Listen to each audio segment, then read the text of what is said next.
waktu juga kami ada bersama Anda. Sahabat RCL, hai, selamat siang. Mei Junandi dan juga kru yang bertugas di stand Diskominfo untuk acara Sukabumi Expo di tahun 2023. Dan di siang hari ini, alhamdulillah, Mei sudah berhasil menghadirkan kembali dokter cantik. Kalau kemarin itu ada dokter spesialis anak, sahabat RCL. Kalau hari ini dokter cantik ada dokter Karina Niken Pratiwi, SPJP FIH, spesialis jantung dan pembuluh darah dari RSUD Sekarwangi. Dokter, selamat siang. Selamat siang. Cantik banget lah dokter, suaranya juga cantik banget. Dokter, boleh tahu gak sih kalau resep rahasia supaya tetap cantik awet muda itu apa? Ini masih jauh, belum masuk tema ya. Oh, dokter kecantikan, karena kayaknya resepnya kliniknya harus teruji ya kayaknya ya. Yang penting adalah hati yang bahagia Oh dan iya olahraga. betul, harus olahraga. Aku mah bahagia di dalamnya mah gitu. Oke deh sahabat RCL, karena Mei dan juga teman-teman kru yang bertugas menghadirkan dokter spesialis jantung, berarti pembahasan kita itu seputar jantung ya dokter ya. Nah kalau boleh tahu dokter, jantung itu kan memang organ tubuh yang sangat vital gitu kan ya. Kalau boleh tahu penyakit apa sih yang bisa menyerang organ vital yang satu ini? Oke, kebetulan sebentar lagi kita akan mengadakan namanya World Heart Day. World Heart Day ini adalah hari jantung sedunia yang dirayakan tanggal 29 September. Nah, sekarang ini karena banyak banget, saya juga lihat dari kasus-kasus yang saya temuin, itu adalah kasus-kasus aritmia. Jadi banyak, apalagi perempuan. Perempuan usia muda pasti keluhannya berdebar. Saya selalu tanya, ini berdebar kenapa? Jatuh cinta atau gimana? Iya, takutnya jatuh cinta kan beda gitu kan, beda ya. Ternyata yang paling banyak ditemukan kalau pada wanita muda itu ada aritmia. Jadi makanya kenapa tema Hari Jantung Sedunia yang sekarang itu adalah Know Your Heart, Use Your Heart. Jadi ketahui jantungmu, sayangi jantungmu. Jadi kita harus tahu nih, paling gampang untuk mendeteksi adalah memegang nadi sendiri. Megang nadi sendiri. Ya. Caranya gimana? Kita pegang pakai 2 jari, 2 atau 3 jari, terus kemudian kita pakai di pergelangan tangan, terus di situ pasti akan keraba ada nadi. Nah, terus kemudian kita akan hitung 1, 2, 3, dan kita akan menandakan bahwa kalau misalkan nadanya nggak seirama, berarti di situ ada gangguan aritmia. Kalau misalkan detak jantung yang normal memang seperti apa? Duk duk duk gitu ya? Iya, dia kayak tapal kuda tapi yang dia seirama. Dup, dup, dup, dup gitu. Jadi dia ada bunyinya. Tapi kalau tiba-tiba dup, dup, dup, dup, dup, dup, ya, itu yang berarti bermasalah ya? itu yang nggak seirama. Berarti itu yang tidak seirama atau Aritmia. aritmia, betul sekali. Jadi irama jantung yang nggak normal gitu kan ya. Aritmia ini penyakit yang paling banyak diderita oleh masyarakat di Kabupaten Sukabumi atau seperti Pada apa? wanita muda. Pada wanita Tapi muda. kalau di Sukabumi ya, dari pasien-pasien yang datang, semuanya yang datang pasti hipertensi. Hipertensi. Itu ada temen aku hipertensi tuh yang depan. dia karena mungkin faktor ini ya, faktor capek ya Mbak ya. Tapi yang paling banyak hipertensi. Kalau hipertensi itu kan tensi darah tinggi. Apa hubungannya sama jantung? Tensi darah yang tinggi itu membebani jantung. Jadi Membebani kayak kita deh jantung. kalau misalkan stres kan tensinya tinggi tuh. Iya betul. Ya, itu akan membebani jantung karena di situ jantung itu sebenarnya ilmu tukang ledeng. Apa tuh? Jadi kita cuma ngomongin pipa dan popa. Kalau kita ngomongin pipa, kalau pipanya terlalu dapat tekanan yang tinggi, yaitu tensinya tinggi, maka pompanya lama-lama akan rusak. Iya betul. Gitu. Karena terlalu kuat di pompa tadi mungkin gitu kan. Ya karena dia harus memompa melewati tekanan yang tinggi, berarti Iya, dia betul. kerjanya harus ekstra. Iya betul. Capek jantungnya. Nah betul. Jadi bikin capek jantung, akhirnya lewatlah akhirnya gitu kan ya. Tapi kalau untuk jenis jantung, apapun jenis penyakit jantung gitu kan ya, pencegahannya sama kah? Atau seperti apa untuk bisa dicegah gak sih sebenarnya penyakit jantung tuh? Kita selalu sebut dengan namanya cerdik. Apa tuh?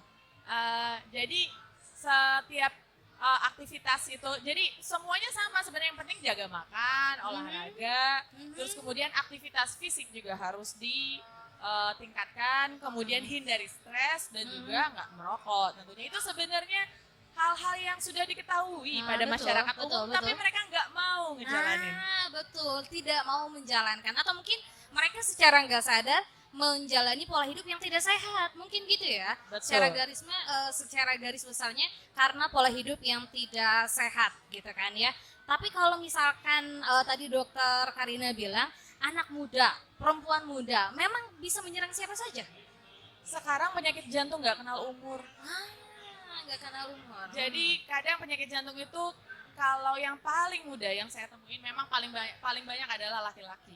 Laki-laki dulu tuh kalau usia 45 tahun ke atas baru kena serangan jantung. Tapi saya pernah nemuin pasien saya umurnya 23 tahun dan atlet judo.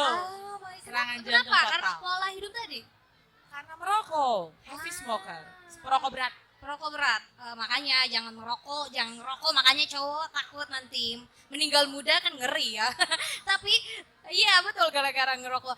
Tapi yang paling banyak penyakit jantung yang memang paling riskan dekat dengan kematian itu apa? Atau semua jenis jantung sebenarnya bisa riskan dengan kematian? Semuanya dekat. Semua ya. Karena memang kalau jantung kan organ paling utama ya, paling vital ya. Karena kalau ada kerusakan di situ dia nggak bisa mau pakai kemana-mana, semua organ pasti akan terkena dampaknya. Ya kalau misalkan sama lah kayak otak, kalau udah rusak nggak balik lagi kan nggak berfungsi seperti normal, dia akan cacat kan. Sama juga seperti jantung, kalau dia pompanya udah nggak bagus ya dia akan kemana-mana, ginjalnya rusak, otaknya rusak, kemudian ke organ-organ lain juga kayak hepar dan lainnya juga akan rusak. Dan ada yang secara mendadak, ada yang terjadinya pelan-pelan, tapi yang pasti dua-duanya terhadap kematian sangat riskan gitu kan ya, deket banget sama kematian gitu kan ya. Sangat Tadi dokter juga bilang ada yang pelan-pelan, ada yang mendadak. Sebenarnya ada ciri-ciri atau gejala nggak sih kalau untuk penyakit jantung? Gejalanya itu sayangnya adalah kalau sudah kena.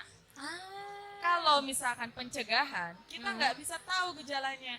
Makanya yang bisa kita lakukan adalah dengan mengkontrol faktor resiko. Kontrol faktor resikonya apa ya? Resiko jantung itu kan disebabkan gampang banget. Hipertensi. Kalau misalkan hipertensi nggak terkontrol, berarti itu akan meningkatkan resiko dari serangan jantung yang manapun tempatnya. Terus makanan itu juga akan mempengaruhi. Kenapa? Karena obesitas itu akan meningkatkan resiko jantung lebih tinggi dibandingkan mereka yang normal berat badannya. Terus aktivitas fisik juga sangat berpengaruh ternyata. Kadang tuh kalau pasien udah sakit jantung, udah hipertensi, udah berdebar, mereka enggan olahraga, takut katanya kalau olahraga. Padahal olahraga itu yang akan menyelamatkan mereka ke depannya. Bukan karena jantungnya udah kedetek misalkan rusak, malah takut olahraga, itu justru salah ya.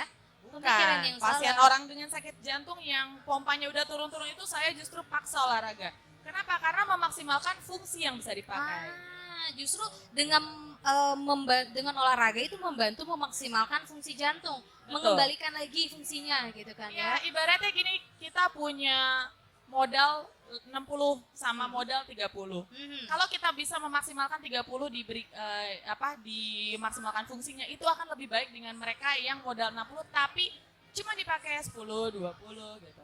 Jadi kita akan jadi kalau misalkan kita lihat fungsi pompa, kita pasti akan selalu bicara maksimalkan di 30%. Kalau memang ini yang paling bisa dilakukan gitu. Jadi gimana cara memaksimalkannya? Olahraga, aktivitas fisik. Aktivitas fisik. Karena memang kalau ngelihat pola hidup orang zaman sekarang kayaknya malas buat gerak ya. Kayaknya tuh gadget, rebahan gitu kan. Ya, apalagi untuk kaum rebahan kayaknya bergerak itu hal yang paling dianti-anti gitu kan ya. Justru harus banyak aktivitas ya. Aktivitas yang dianjurkan untuk orang yang menjaga jantung itu apa, dokter? Yang paling umum yang bisa kita lakukan adalah berolahraga. Kalau kita bilangnya low moderate atau ringan sedang, itu olahraga 30 sampai 50 menit setiap hari, dilakukan selama 3 sampai 5 kali dalam 1 minggu. Jadi kalau bilang olahraga, saya udah olahraga dok setengah jam seminggu sekali, itu nggak termasuk. Nggak masuk ya? Nggak masuk. Belum masuk standarnya gitu Iya. ya. Kalau untuk jenis olahraganya sendiri, olahraga berat atau jenis olahraga apapun? Jenis olahraga apapun yang penting olahraganya disuka. Iya. Tapi tapi ada yang lebih yang paling gampang kita lakukan ya jalan kaki, Iya betul. lari, Betul. sepeda gitu. Tapi kalau misalkan sukanya di tempat lain, mungkin saya suka fitness dok. Oke, bisa juga karena itu adalah jenis olahraga angkat beban dan itu memang meningkatkan kekuatan otot. Bagus ya, berarti memang Bagus tidak juga. dilarang gitu kan ya. Wah, berarti memang penting banget manusia memang harus dijaga jantungnya gitu kan ya. Cara menjaga kesehatan jantung itu sendiri seperti apa sih dokter? Kalau untuk menjaga kesehatan jantung seperti apa? Oke, tadi kan salah satunya olahraga, makanan juga. Tapi makanan bukan berarti semua dipantang. Nah, Saya mau jaga jantung saya, jadi saya nggak makan asin-asin. Padahal nggak seperti itu. Ah. Semuanya itu boleh asal tidak berlebihan. tidak berlebihan. Tidak berlebihan. Itu kadang kita yang nggak tahu sebagaimana batas dari kelebihannya. Nah, betul betul betul. Justru bukan nggak boleh, tapi harus dijaga porsinya, gitu kan ya. Takarannya yang harus dijaga. Kontrol diri. Nah, betul. Jadi jangan apa namanya? Jangan sembarangan, jangan berlebihan. Karena semua yang berlebihan tuh pasti jelek, gitu kan ya. Agak-agak bising ya. Namanya juga lagi di keramaian. Dokter, kalau misalkan orang yang punya penyakit jantung, tapi dari bawaan genetik, gitu kan ya. Biasanya mungkin di masyarakat juga punya pemahaman kayak gitu, nggak boleh beraktivitas terlalu berlebih kan, bukannya kayak gitu atau seperti apa? Kalau penyakit jantung bawaan, kita harus tahu penyakit jantung bawaannya seperti apa. Apakah penyakit jantung bawaan ini berupa lubang atau berupa kelainan genetik yang kita nggak ada gejala apa-apa, jantungnya normal udah diperiksa sama dokter, tapi tiba-tiba dia bisa serangan jantung mendadak, kayak misalkan iramanya langsung rusak. Nah itu ada juga yang seperti itu. Jadi ada beberapa jenis dari penyakit jantung bawaan. Kalau memang udah ketahuan dari lahir, biasanya masalahnya pasti berlubang-lubang. Lubang, katupnya rusak, bocor, nah itu biasanya bawaan dari lahir. Kalau yang kayak gitu kita harus lihat fungsi pompanya. Kalau pompanya bagus ya silakan aktivitas, tapi tetap tidak berlebihan. Gitu. Terus kalau bagaimana dengan yang saya genetik dari ayah saya meninggal mendadak usia muda 40 tahun. Nah, yang seperti itu sebenarnya nggak bisa dihindarkan. Nggak bisa dihindari. Jadi dari semua faktor resiko jantung yang paling kita tidak bisa kontrol adalah genetika atau bawaan. Betul, Jadi kalau misalkan udah seperti itu ya kita harus tahu dulu bagaimana jenis jenis jantung bawaannya, karena penanganannya pasti dia akan invasif. Jadi kadang bisa pakai obat saja, bisa pakai invasif, tapi nggak bisa dihilangkan karena itu adalah genetik. Nah, betul-betul. Tapi tadi menyinggung soal pengobatan. Pengobatan jantung itu sebenarnya bisa dilakukan sendiri nggak sih? Apa harus sama orang medis? Ya. Karena kan banyak banget ya masyarakat yang ngerasa, saya mah ini cuma sakit dada biasa gitu kan ya, bisa beli obat di warung gitu. Enggak ya? Menurut saya yang paling penting itu adalah mengenali bahwa gejala ini serius atau tidak. Kalau yang misalkan saya nyeri dada kiri, panas, nggak bisa ditunjuk, lagi diem aja nggak ngapa-ngapain, menjalar sampai ke punggung, keringet dingin, ada mual, ada muntah. Nah itu adalah gejala sakit jantung, itu serius, harus datang. Tapi kalau saya nyeri dada di kanan, kalau dipijit-pijit enak gitu. Itu beda ya? Beda ya? Itu beda. Beda. Karena posisi jantung ada di kiri, Di kiri bukan kan di ya? kanan. Jadi yang paling penting menurut saya masyarakat itu harus tahu yang mana sih yang gejala serius, yang mana yang gejala yang bukan serius. Kalau memang ternyata ini gejalanya serius, ya paling tidak kita akan melakukan pemeriksaan EKG. Gitu. Dan pengobatan jantung itu harus sama dokter ya? Iya, nggak pastinya. bisa sendiri, nggak bisa beli obat di apotik, dan juga nggak bisa ringan. Oh, ada yang mau nanya, boleh nanya. Oh iya, dicek di HP katanya. Ada yang mau nanya boleh? Ya, Sebelum boleh. kita tutup ya, coba kita cek dulu. Ada yang mau nanya. Soalnya kalau ngebahas jantung, kayaknya jadi pembahasan yang seru. Karena memang langsung sama masyarakat ya kalau jantung itu. Coba sahur. Oh iya, katanya pengen bertanya, izin bertanya katanya. Ih, gimana pertanyaannya ini? Boleh pertanyaannya, beneran. Boleh ya. Izin bertanya dokter, katanya hubungan suami istri itu sama melakukan olahraga kardio tinggi, soalnya memicu detakan jantung. Ini nggak disensor nggak apa-apa? Oh iya, boleh dijawab. Nggak apa-apa, dokter. ini sebenarnya ya itu awam ya pengetahuan Nah, yang betul, awam. betul. Kalau kita bilang, jadi kalau misalkan hubungan suami istri itu adalah aktivitas kardio. Dia memang aktivitasnya di atas rata-rata dibandingkan orang yang lari. Hmm. Tapi bukan berarti masuk ke dalam jenis olahraga. Nah, bukan jenis olahraga ya, harus digarisbawahi. Dia memang aktivitas yang lebih berat dibandingkan jogging, dibandingkan jalan santai. Tetapi dia bukan olahraga karena satu, durasi yang dilakukan juga tidak akan lama. Dan yang kedua, kita akan menghitung namanya metabolic equivalent. Metabolic equivalent itu adalah aktivitas fisik yang dikeluarkan pada saat kita melakukan aktivitas. Pada saat hubungan suami istri itu tuh paling yang keluar cuma 5-7 menit. Jadi nggak sesuai sama target olahraga. Iya, betul. Jadi bukan berarti saya nggak mau olahraga, saya mau sama istri aja mainnya. Nggak seperti itu. Olahraga juga harus. Konsepnya ya. Enggak. Konsepnya kayak gitu. Berarti memang olahraga tuh memang ada standarnya. Bukan berarti bergerak gimana kita berkeringat itu olahraga, enggak semua ya. Karena spa pun kan kalau kita cuma diem berkeringat, tapi itu bukan jenis olahraga sebenarnya gitu kan ya. Iya, jadi olahraga itu kan melatih jantung atau melatih otot. nah betul, melatih jantung dan juga otot. Ada pertanyaan lagi dokter. Kalau kagetan, apakah salah satu indikasi penyakit jantung? Saya juga kagetan. Kalau latah itu bukan ya? Jadi banyak saya juga dapat pasien tuh nyasar. Dok, saya tiba-tiba langsung dug-dugan tapi berhenti sendiri gitu. Kalau menurut saya, kalau memang sampai mengganggu aktivitas, tiba-tiba lagi diem-diem aja, nggak ada pemicu. Tiba-tiba detak jantung rasanya cepat, kemudian sampai ada gejala mau pingsan, atau pandangan gelap, atau misalkan hampir jatuh, itu serius. Tapi kalau yang cuman misalkan habis olahraga, kemudian berdebar yang nggak ada apa-apa, ada pemicunya, misalkan demam pun bisa berdebar kita. Jadi kalau ada pemicunya, berdebar itu atau yang deg-degan itu adalah hal yang lumrah. Hal yang lumrah, tandanya manusia hidup Iya. gitu ya. Tapi kalau untuk masalah gejala ini dokter, tiba-tiba sakit jantung yang tiba-tiba, gejala yang ditimbulkan tiba-tiba dengan ada yang faktor tadi yang dokter bilang tadi, ada faktor penyebab si jantung itu berdebar, bukan berarti dia terkena penyakit jantung, bukan ya? Kalau dia ada keluhan seperti hampir pingsan, pandangan gelap, hampir jatuh pada saat berdebarnya timbul, itu yang serius dan itu merupakan suatu penyakit jantung. Karena sakit jantung itu nggak cuma ngomongin pompa, nggak cuma ngomongin pompa, nggak cuma ngomongin pembuluh darah, tapi juga ngomongin listrik. Nah, betul, Iya. betul. Boleh satu pertanyaan lagi ya. Satu pertanyaan lagi. Karena kalau soal jantung kayaknya ini mah karena dokternya cantik banyak yang nanya kayaknya ya. Dokter, katanya ada yang nanya, kenapa dokter milih jadi dokter jantung? Kenapa nggak milih spesialis? Karena spesialis lain banyak. Ini mah kayaknya pengen curhat yang nanyanya ya. Boleh dijawab? Oke, kenapa ya? Karena saya dulu waktu baru lulus jadi dokter umum ke internship di daerah jauh banget dari kota. Semua penyakit yang sakit jantung di sana meninggal.